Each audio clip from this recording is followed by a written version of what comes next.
Hi guys, my name is Kirsty and welcome back to Upside Down Books. Today we're going to be doing the Winter Wonderland book tag. So I figured, seeing as we are coming out of winter in Australia and the rest of the world, well, not the rest of the world, but the Northern Hemisphere is going into winter, this would be a fun time to just do a winter book tag, or at least that's the reasoning that I am going to use. So I saw this over at Beckle Panda's channel, so I will link the original above, but this is a relatively short tag, so let's get into it and look at all the fun questions. So, the first question is, what book is so happy and sweet that it warms your heart? So I thought long and hard about this because I was trying to think of a really happy book that I've read recently and was actually drawing a blank, which was a little bit scary, but then I realized that a book that I just associate with warm and happy feelings because it's just marvelous is Simon vs. the Homo Sapiens Agenda by Becky Albertalli. I mean, I love Albertalli's books, and if I had my copy but a friend currently has it, I probably could have picked What If It's Us, which Albertalli co-wrote with Adam Silvera. Both of those are just right at the top of this list. I love these books. They are so sweet, and if you haven't read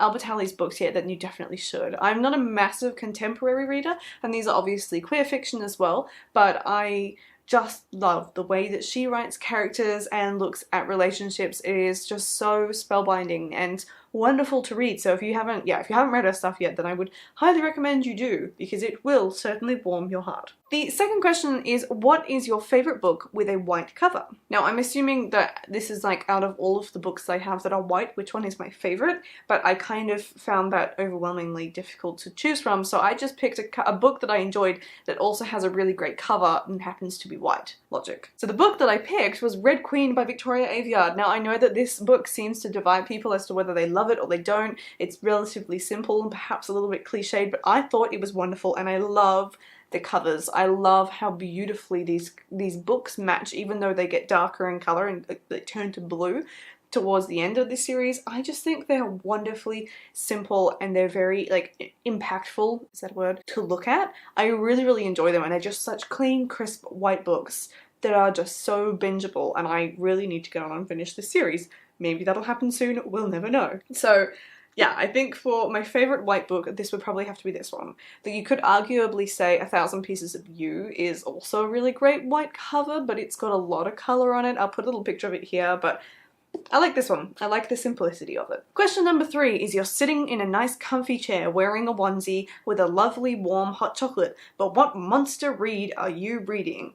Now, that means, which massive book am I reading? Now, there are quite a few big books I have enjoyed lately. I could definitely say I could imagine myself reading a Game of Thrones or some of the Sarah J Maas books, but what I would love to do, if I ever had enough time to actually sit down and read in a chair, because I actually very rarely do that. I'm always making videos or writing blog posts or studying. So in a perfect world where I had an actual evening off and I was sitting with a hot chocolate in I need a winged chair. I think as soon as I have a winged chair, I will begin to read more, because I'll just look so sophisticated and someone should just put me in a castle with a winged chair and I'd get so much reading done, but that's beside the point. The monstrously big book that I would be reading would be Christopher Paolini's new brick called To Sleep in a Sea of Stars. The edition that I've got is just shy of 900 pages, though I have a feeling the standard edition is only just over 800, which is not much of a difference, but I would love to just have a lot of time to sit down and get through this. So I think when this video comes up, this will have actually just have been released yesterday, so on the 15th of September, but I'm not going to get around to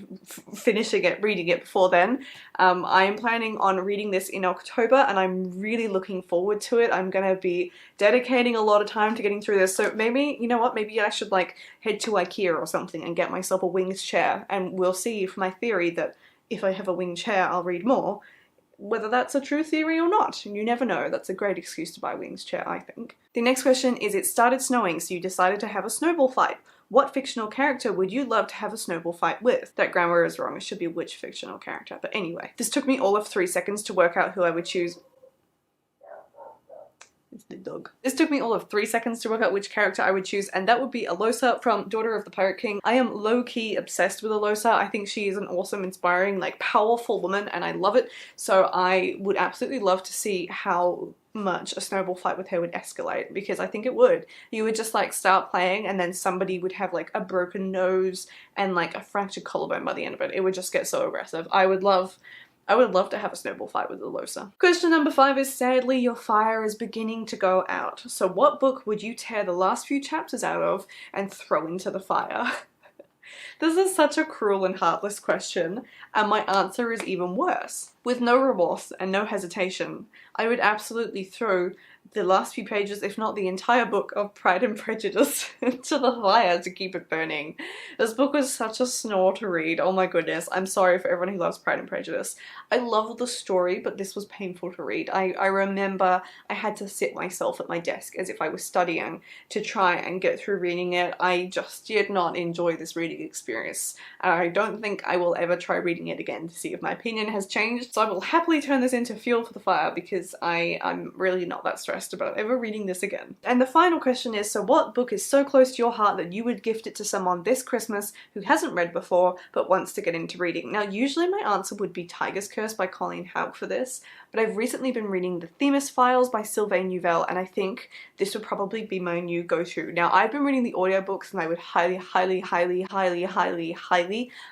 recommend that you read the audiobook version because it is a whole cast of characters that is doing the voice narrations. It is like a performance and a half. It is so worthwhile getting the audiobook for to listen, but I would very happily give someone the trilogy or just the first book and get them into reading with that because it is such an addictive read. There is something so spectacular about this series. It is just, you can't put it down. You have to know what happens, and it's just like, what is going on? You just have to know. This is a spectacular sci-fi, and if you haven't read it yet, then you absolutely should because holy guacamole, it is one heck of a good read. So these are my selections for the Winter Wonderland book tag. I hope you enjoyed that. If you haven't done this, then go ahead and do it. Consider yourself tagged, but I had fun doing this and going through it, and honestly, I'm still like so scared whenever I see Paolini's new book against other books. It's just so ridiculously big, but let me know in the comments down below if you've read any of these and if you agree with my choices or if you're heartbroken that I would set Pride and Prejudice on fire. But other than that, I will see you in my next video.